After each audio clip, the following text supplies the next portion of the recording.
We're here with Liz Parry, who is with the STEM Partnership Development with North Carolina State University. Thank you for taking time to speak with us today. Thanks for having me. And you were talking about K-12 STEM education, and I have a kindergartner, so this is something that I'm very passionate about, as you are as well. So talk to us and explain the big change in comparison to the previous standards when we're speaking about next generation science standards. Next Generation offers an opportunity for engineering to play a meaningful role down into elementary school. That's a huge change. Engineering itself has been, in the K-12 realm, has been largely relegated to high school courses, and they're separate courses that students will choose to take. And as a result, we're not getting a diversity of students that choose to take those courses because they don't know a lot about engineering, and at that point they're concerned with getting a lot of credits and raising their GPA. So the Next Gen offers an opportunity, because it does include some aspects of engineering, it offers an opportunity to take engineering down into elementary school.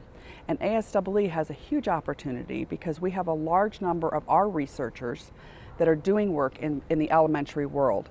And so engineering educators helping to train teachers is really important so that we can present engineering as a distinctly different and very appealing field for all students, not just white males or the typical people that get the rap for going into engineering. We need more women, we need more minorities.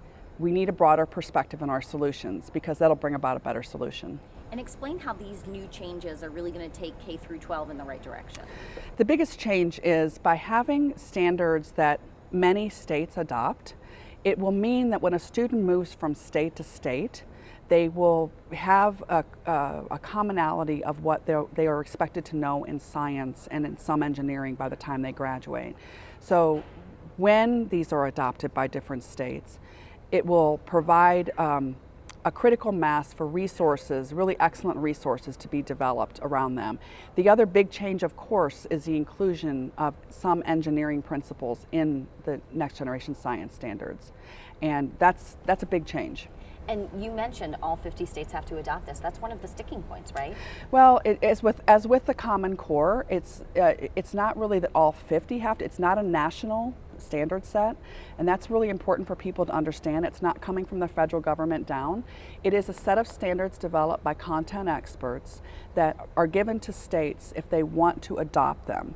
So what is important is to get a critical mass of states. It's, to get a majority of states that would do it, because that allows for really excellent curriculum development and professional development for teachers to do this. So whether we get 50 or whether we get 40, that's not really critical, but we want more than half of the states to do this because it's important.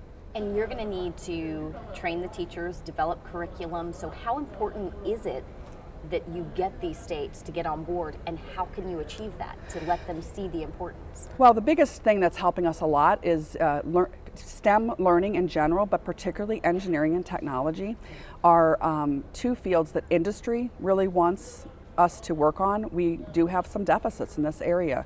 So this is an economic and workforce development issue by including engineering and technology.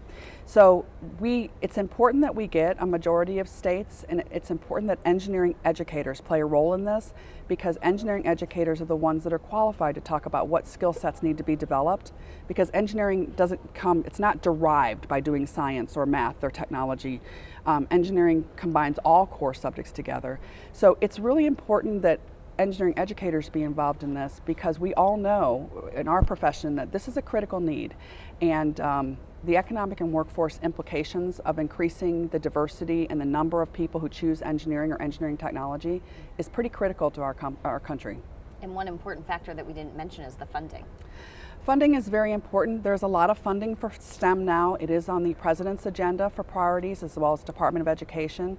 There are a lot of changes legislatively with Congress with how K-12 programs are funded that are proposed, and so there's going to be a lot of uncertainty on how all that happens. A lot of states are putting money into this. My own state, North Carolina, has developed a separate set of engineering connections, because we know that the companies that settle in our state expect us to deliver them engineers and engineering technologists. So industry is one place that we could really increase our funding they could help us with this, not just federal government funding or state government funding. And that is your background in industry. You worked for IBM. Yes. So how crucial is it that the K through 12 STEM be strengthened so that there are enough people to fill the jobs out there?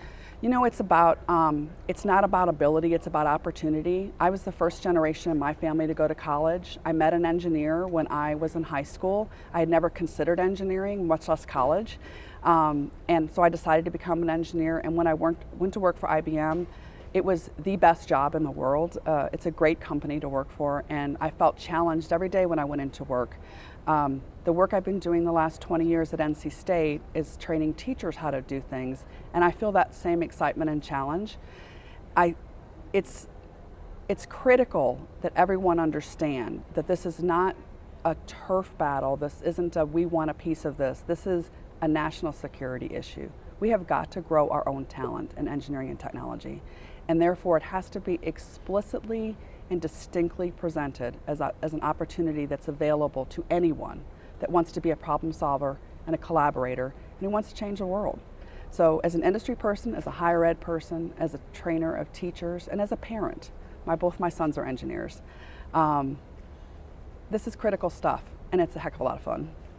Liz Parry, best of luck to you, and thank you so much for joining us Thank today. you. Thank you.